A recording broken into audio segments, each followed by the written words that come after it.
the same people who put those public opinion polls together are the same people who say, for example, that Donald Trump was going to lose Wisconsin by 17 points. Remember that? 3 days before the 2020 election, Donald Trump was supposed to lose Wisconsin by 17 points. And set to the side all of the debates about what happened in 2020, Wisconsin was basically a tied election.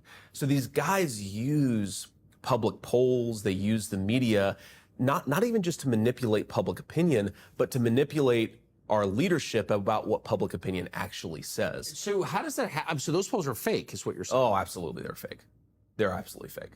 And we see this, I mean, again, this is like very nerdy, but let's like go down this polling rabbit hole, okay? So a friend of mine, I think, is the best pollster in America. Every race I've ever seen him poll, he's way better than anybody else, okay? So good pollster versus a standard media pollster. Tony Fabrizio, great guy. He's the president's pollster, okay? Take a standard media poll and ask yourself, like, what are they doing? Those polls are all conducted by what's called online panels. In other words, they have a group of people that they go to again and again and again. They ask their opinion. Well, who are the people who are going to respond aggressively to online panels about what they feel about every issue of the day? A bunch of highly engaged, typically far left, typically people with professional degrees, people who are not representative of the American people at large, right?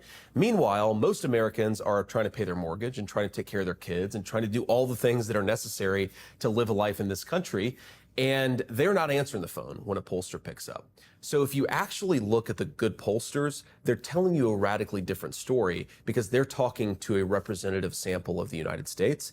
And the fake media pollsters are talking to a very narrow slice of the United States. And again, they're trying to sell us a story. And this is not primarily to manipulate the American people. I think it's to manipulate us, meaning elected officials. Because I've sat in lunches with a number of my colleagues who will say, look at this poll and look how Americans are responding to this or that issue. And then you realize that that exact same poll was wildly inaccurate 2 years ago. Why are you making your judgments about what the American people believe based on some poll? And oh, by the way, why don't you express some leadership? Why don't you just actually have a view and go to the American people and try to persuade them that your view is wise and then enact legislation in accordance with that wisdom, right? Like that's how real leadership should work. What's so deceptive, and I think what people don't realize is that a lot of these polls are designed not to measure opinion, but to shape it. Yes. So they are tools of influence. 100%. President Trump said this recently in an interview, where he said that the purpose of some of these polls that say, okay, you're down 17 points in Wisconsin. So say you're a Republican voter, you want to support Donald Trump and J.D. Vance. And of course, the polls now are much better for us than they were back in 2020. But let's say you want to support President Trump and you read a story that says he's down by 17 points in Wisconsin. Why even show up, right?